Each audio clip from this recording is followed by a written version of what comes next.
great to sing these wonderful songs about heaven, wouldn't you say? They are beautiful songs. Appreciate James leading those. And as the song says, we get to study the wonderful words of life. And indeed, that is God's Word, wonderful words of life. Let's take our Bibles and be turning to Revelation chapter 3. Revelation chapter 3.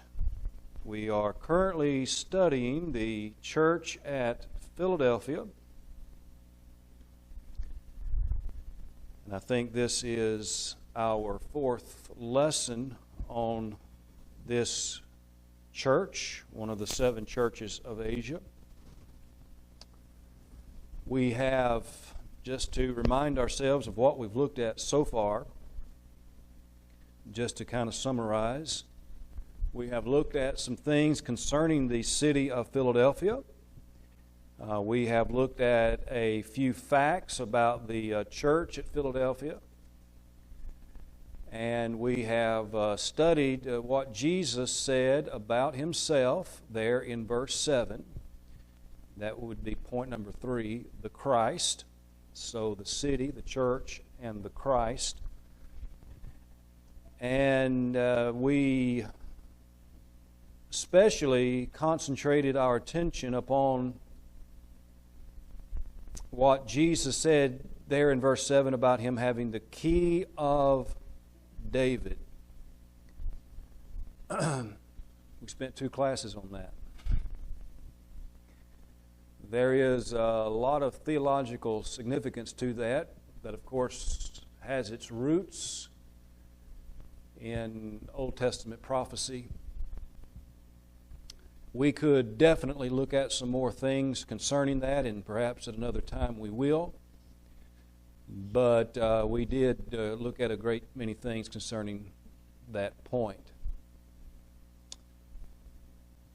But we need to move on here in this text, in this context, concerning this congregation.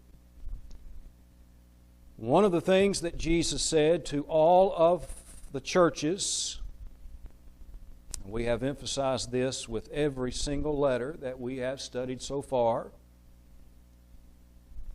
In verse 8, it begins by saying, Jesus said, I know your works. And as we have learned from all of these churches that we have studied so far, those works could be good or bad.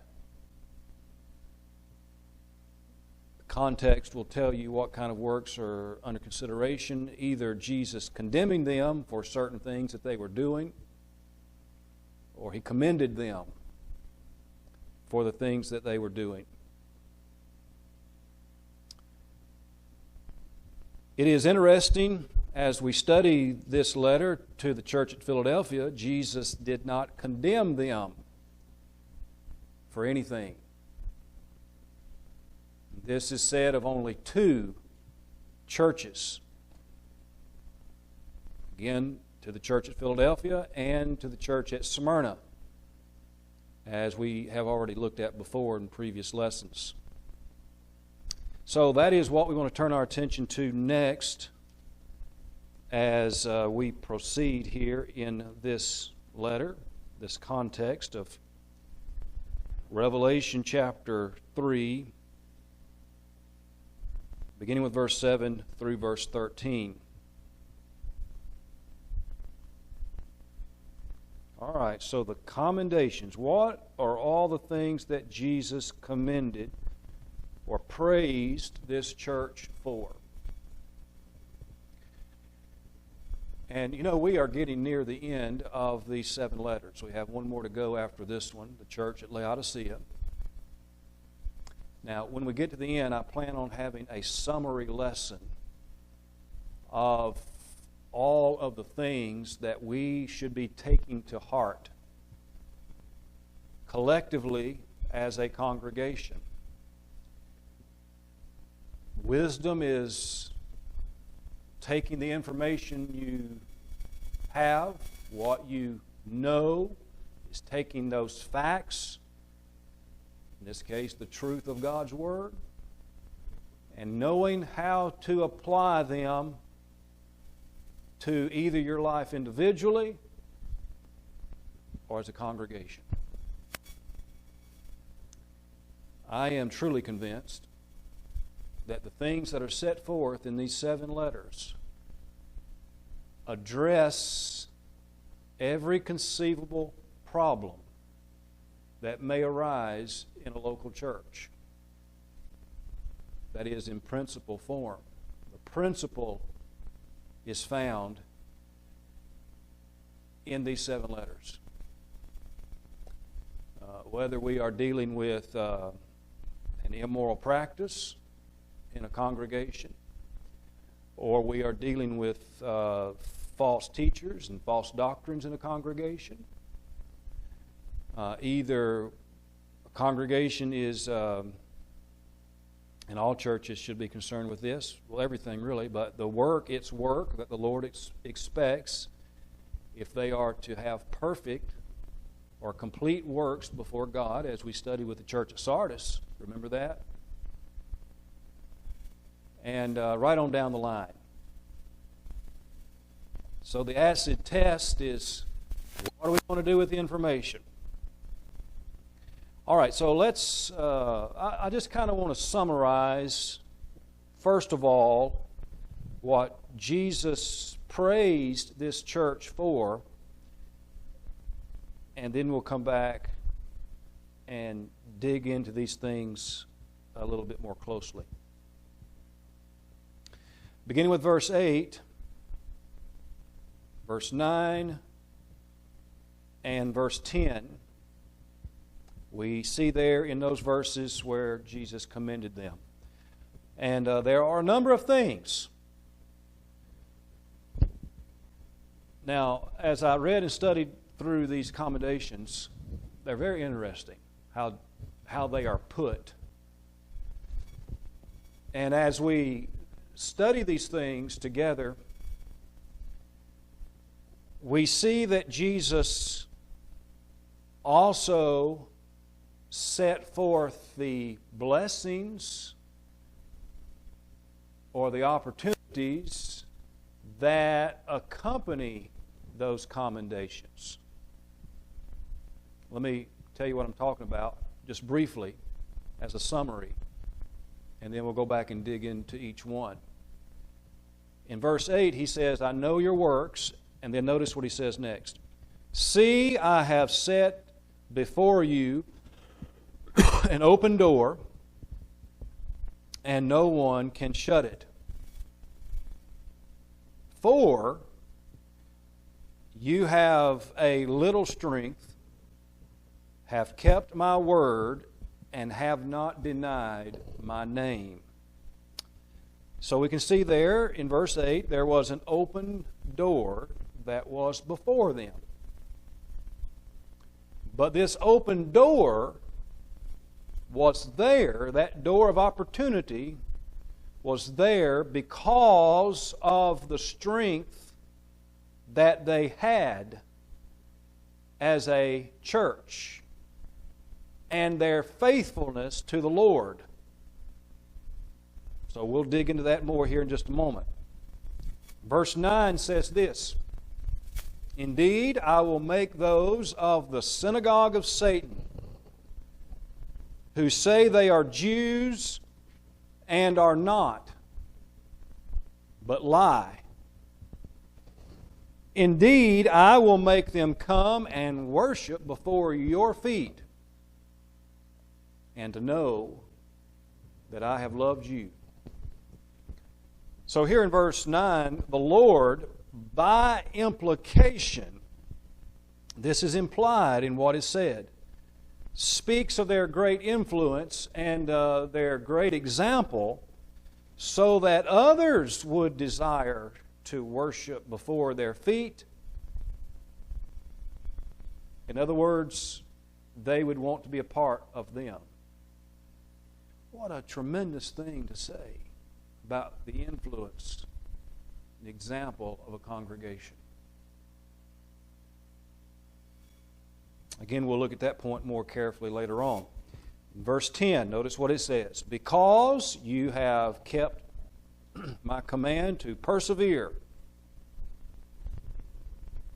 I also will keep you from the hour of trial which shall come upon the whole world to test those who dwell on the earth. So Jesus said he would keep them from the hour of trial, but this was based upon their perseverance. Now there's a lot in those three verses, 8, 9, and 10 that we just read. There's a lot in there. And this is something that we should strive to be ourselves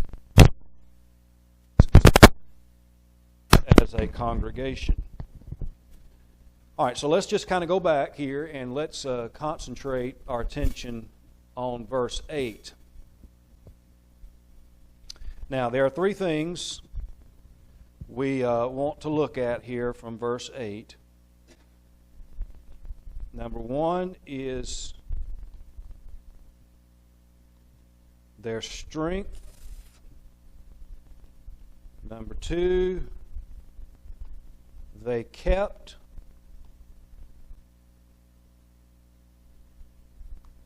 the Lord's word. And number three, they did not deny the Lord's name.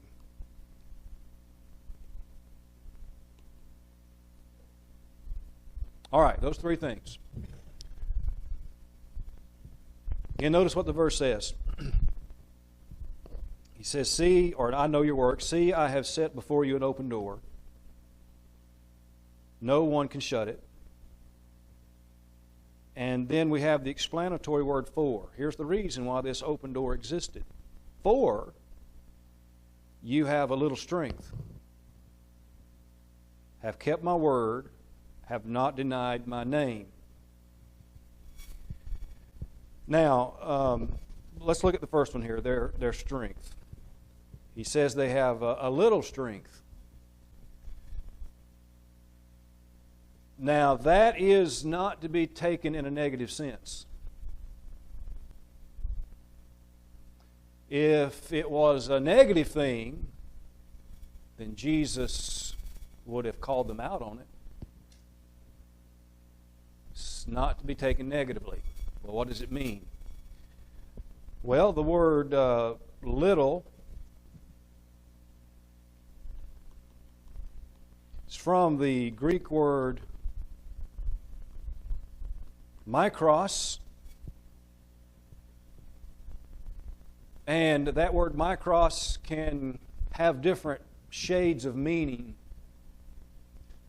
in the New Testament, just depending on how it's used in a particular context. For example, sometimes the word mikros can refer to someone who is little in age, or it can refer to someone who is little in rank. It can refer to someone who is little in their influence. Or it can refer to quantity. That is, a little bit, we might say. Low in number. Well, as we see the word as it is used here in reference to the church at Philadelphia, a little strength, I don't know if we can be absolutely certain as to what that means, but I do know this. It cannot be referring to their influence, that they had little influence. Somebody says, Brother Ben, how do you know that? Because of what verse 9 says. It makes sense. They did have influence, so that part was not little. Now, just reading others on this, Bible expositors, commentators, and such, it just depends on who you read, but most advance the idea that it probably refers to the fact that they were a little or small congregation. Some have said that it refers to their economic status. They did not have a lot as far as their economics go, their financial situation. Doesn't matter. Either way you slice it, what Jesus said about this, that they had the strength. Now, I think some other translations have power. Does the Old King James says power there? How does that read? It does have a little strength also. Okay. I think there's some other translations that may say power. Strength, which is, that's power. But either way, they had the strength. They had the power. Even though Jesus described it as little, again, I think that refers to the fact that this congregation was a small church there in that city of Philadelphia.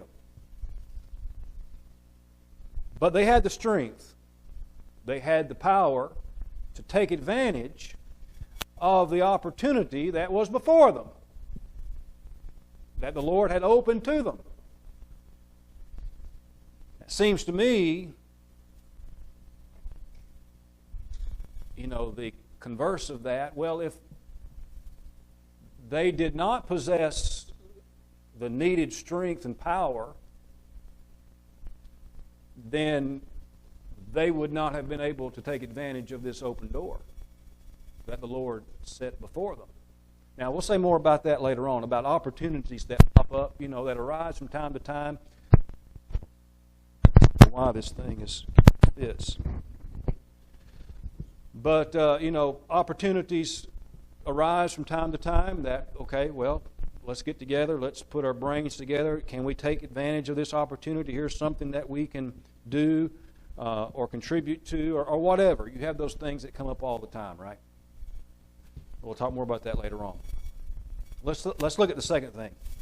All right, they kept the Lord's word. That's what he says, right? You have kept my word. Now let's just remind ourselves of something that Jesus has already said along these lines back in chapter 2 to the church at Pergamos in verse 13. Chapter 2, verse 13. Notice what this says. He says, I know your works and where you dwell, where Satan's throne is, and you hold fast to my name, and you did not deny my what? All right, my faith. So, here to the church at Philadelphia, you have my word. Church at Pergamos, you have my faith. These are saying the same thing. Same thing, just expressed in a different way. When a person or a congregation keeps the Lord's faith, that is, that faith system, which is the New Testament today, right? That's His will. That's His word. That is the same thing as keeping His word, just again expressed in a different way. Now, when he says, if we go back to the church at Philadelphia, when he says you have kept, what's a synonym for kept?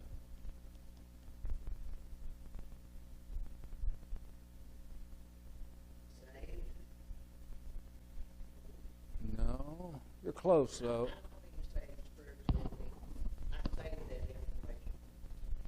Okay. Okay, that's true. I see what you're saying. Yeah, you've held on to it. Thinking of a specific. All these are right. Thinking of another word. Starts with the letter O. O-B-E. There you go. Obey. All right. Any of those will work. But obey. You have obeyed my word. You have kept my word. You've held on to it. All right. Now here's the third thing that Jesus said. We go back to our list here. They did not deny the Lord's name. Now we've talked about the name of Christ fairly extensively before. I know it's been a while. But again, go back to chapter 2, verse 13, where we were reading just a moment ago. Again, to the church at Pergamos, I know your works and where you dwell, where Satan's throne is, and you hold fast to my what? Name. You hold fast, or you hold securely, tightly, firmly to my name. And then you go back to chapter 2, verse 3. Chapter 2, verse 3, to the church at Ephesus, Jesus said, you have persevered and have patience and have labored for my name's sake and have not become weary. It's a fascinating study. If you want to do this sometimes, get out a Bible concordance. Just look up the word name in that concordance. And you can take just the New Testament. You can look at the Old Testament. You'll be there a while if you look at the Old Testament. But in the New Testament, look at how often the word name is associated with Jesus and the emphasis that is put on the Lord's name. It stands for all that the word represents, all that it means. It has to do with, His lordship. It has to do with His authority, His sovereign rule, and many other things about that word name, the name of Christ. Okay, now, here are the three things that Jesus commended this congregation for. Now, again, remember, if we go back to chapter 3 and verse 8, just to mention this again, all of these commendations begin with the explanatory word for. Is that how the King James translation reads? Does it have that word there? For you. Chapter 8. Just read all of it.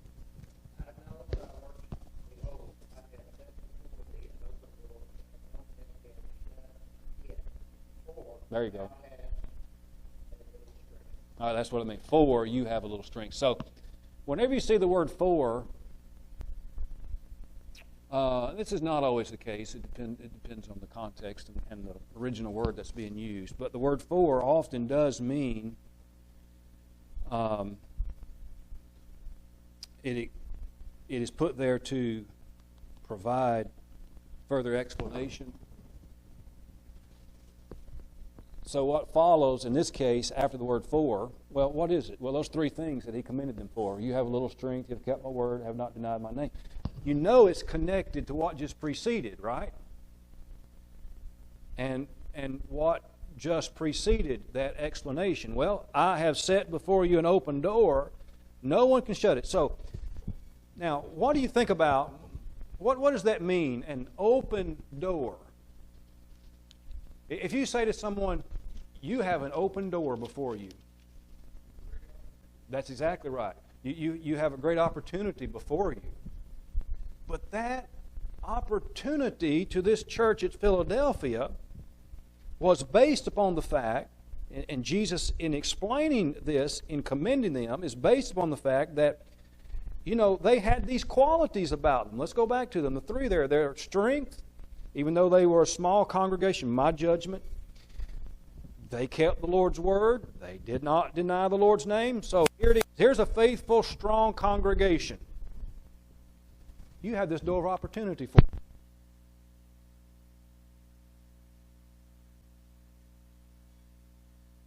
you. Try reason these things out in your mind. Think about them. Okay, now, what if they did not have this strength and this faithfulness that the Lord commended them for? Would He have provided them with this door of opportunity? They would not have known what to do with it. They would have been lost.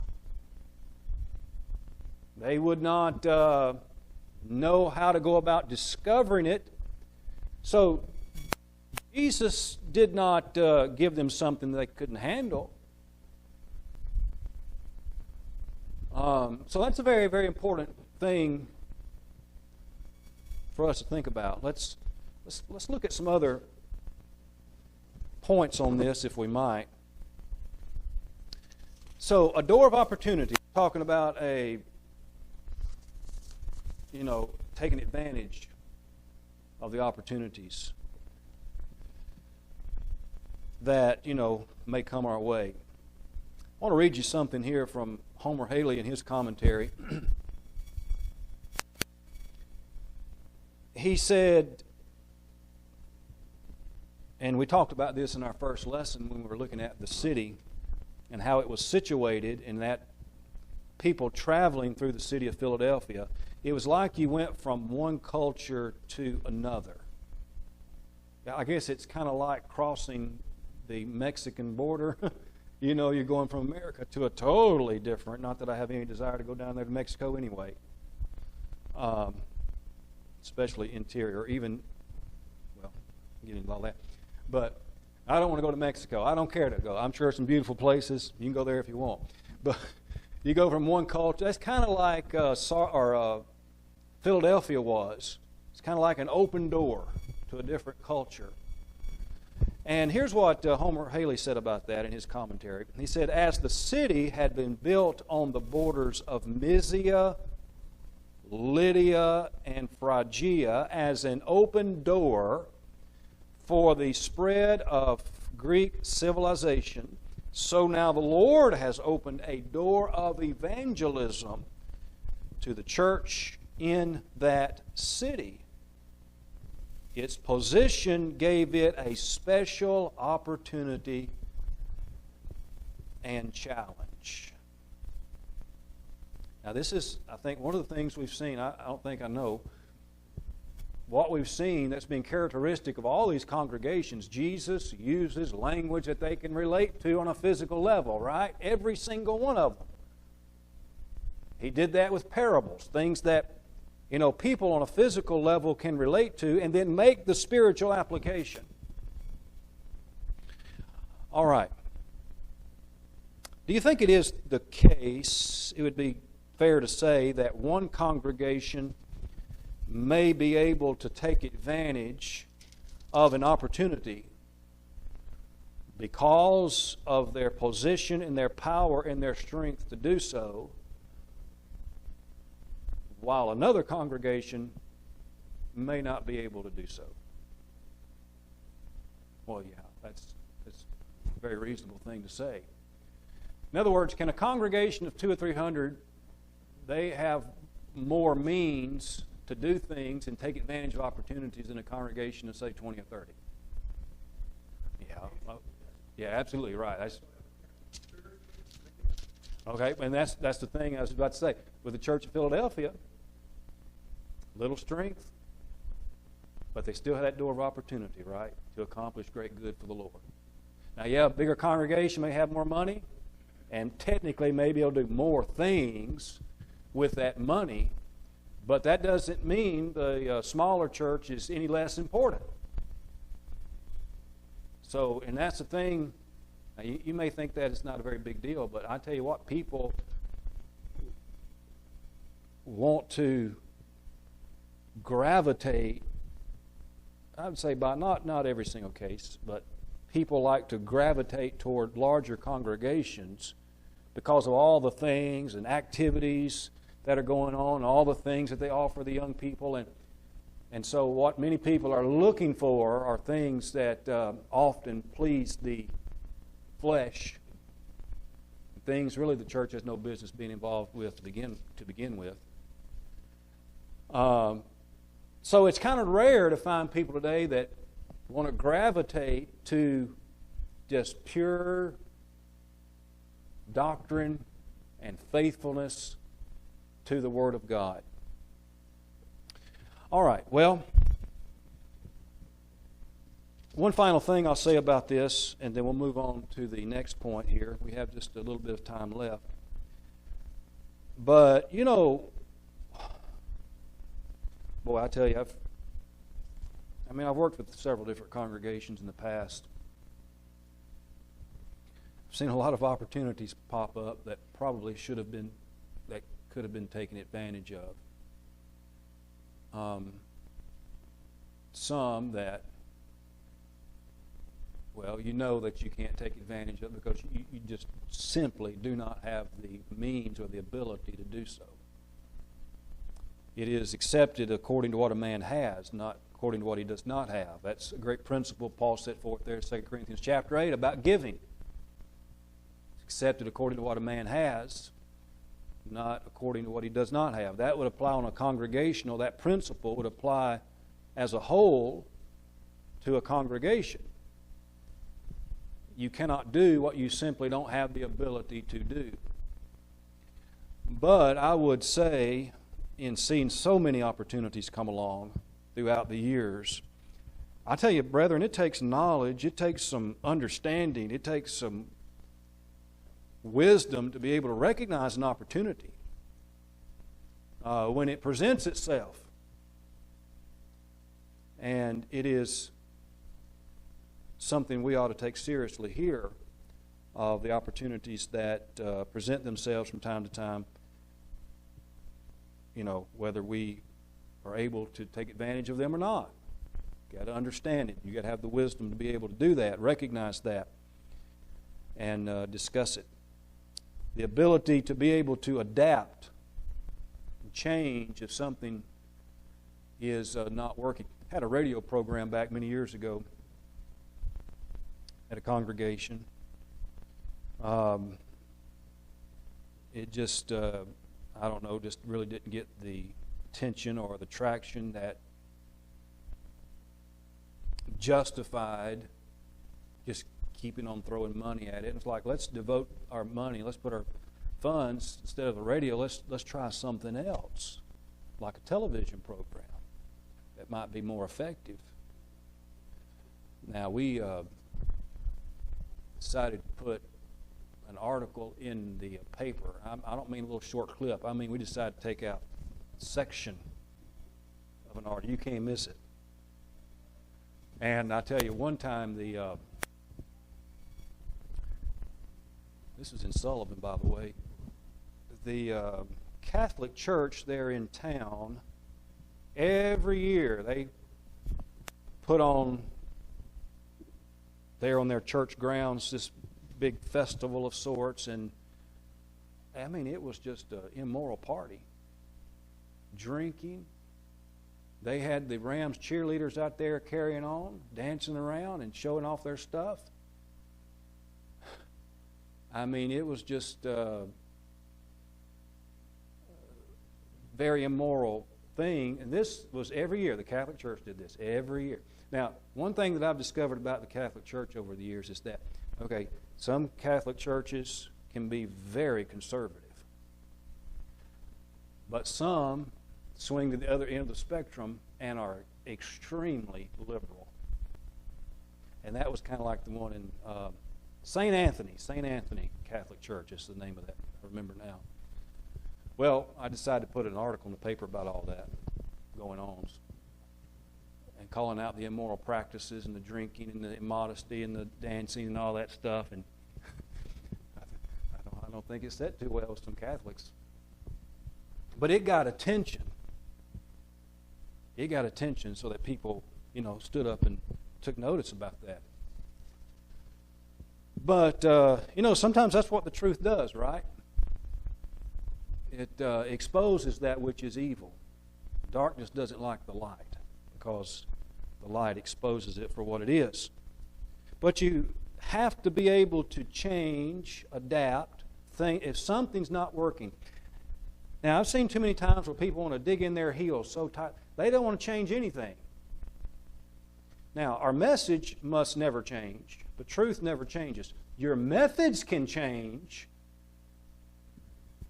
How long have we had these? Just a few months, right? Cameras. These are things you didn't have years ago. What we have, chalkboard, blackboard. I've done much writing on a blackboard, putting out, points and stuff. I'm glad I don't have to mess with the chalkboard no more.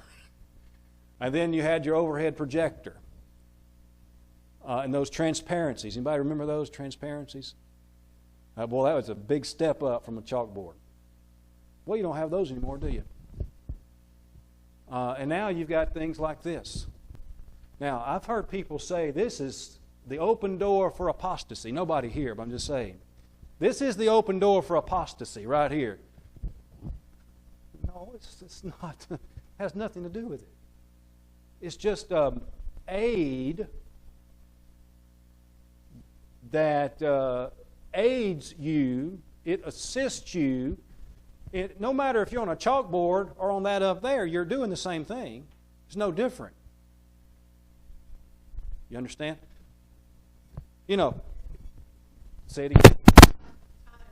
Times change, right? A lot of changes, personally, I don't like. And you probably agree with me, right? A lot like. But I've been doing a lot with, I know James has as well, AI. It's just, I'm telling you that blow your mind what AI can do, artificial intelligence. I mean, it is, can't even describe it. Now, I've been having religious discussions with AI. One of the AIs that you get on there on the internet, it's named Claude. You ever work with Claude? I think Claude's a member of the church. Of course, Claude's not a real person, but I can tell you what, man, some of the stuff that I kind of help it out just a little bit. I'll say, okay, and I've got, okay, can you write this article? You get them to write a short little article, artificial intelligence. I say, okay, here's what I want you to write about. True worship. Put in John 4:24, God's spirit, and they who worship Him must worship Him in spirit and truth. I'll say, supplement other passages in this and show how there is such thing as false worship, and God doesn't accept just any kind of worship. Claude wrote out an article about it. It's exactly the truth. Exactly the truth. And it is just amazing. Yes, James?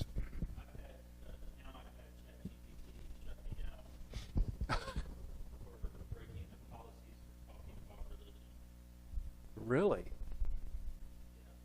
That's fascinating. But that's your own personal conversation that you're having. Nobody else can read it.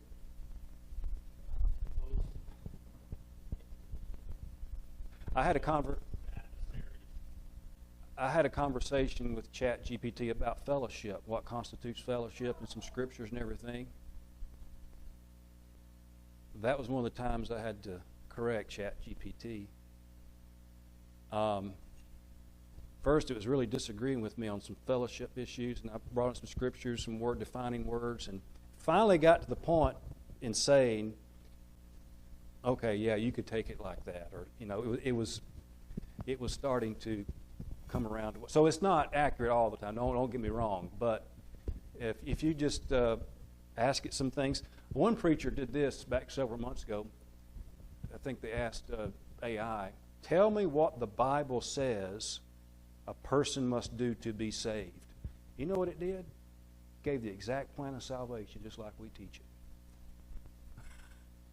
I thought that was amazing. But I tell you what, the smarter it gets, the dumber we get. It's kind of scary, Brother Mark. It is kind of scary. You don't have to rely on reading. It is just. It's not the same. It's similar to we had AIDS epidemic and a lot of Mm-hmm. church. Church services in their house. Yeah. Everyone back. Yeah, that's exactly right. You mean COVID? I think you said AIDS. Yeah, that's probably true back then. Probably true back then too. Back in the 80s when the AIDS epidemic was going on. But now we have, COVID. When COVID, that was a mess. Now, what happened there? Many congregations just flat out started doing things that were unscriptural. Just flat, and many elders have had to own up to it. We did wrong, and they repented, and this will never happen again. All right, where the government's going to bully us like that. So, but technology, opportunities. So we have an opportunity to use this. It's, you know, I can just stand right here and just write out things. You may not be able to read my writing, so that part hasn't improved with technology, but it sure is convenient. It's just change of times. Yeah. In the mid-70s, I worshiped at Bismarck. Mm-hmm. Okay? Relatively small congregation. But half of this congregation was that congregation. Mm. And the elders, there was 2 or 3 of them, I remember 2 of them for sure. They did not like printed material other than the Bible and their lessons. That- That's their privilege. Yeah. Right.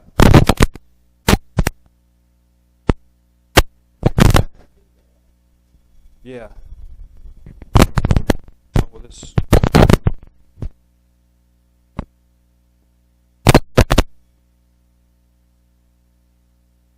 You know, a songbook, we have.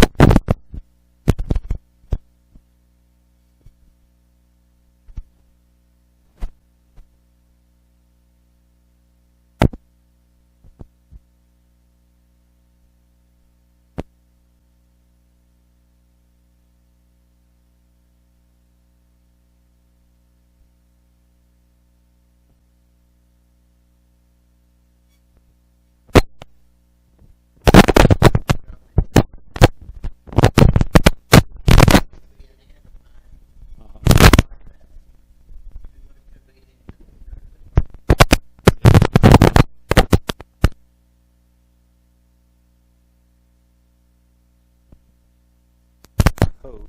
Leave it right there. Okay, well, our time is about gone anyway, so I meant to get a little bit further.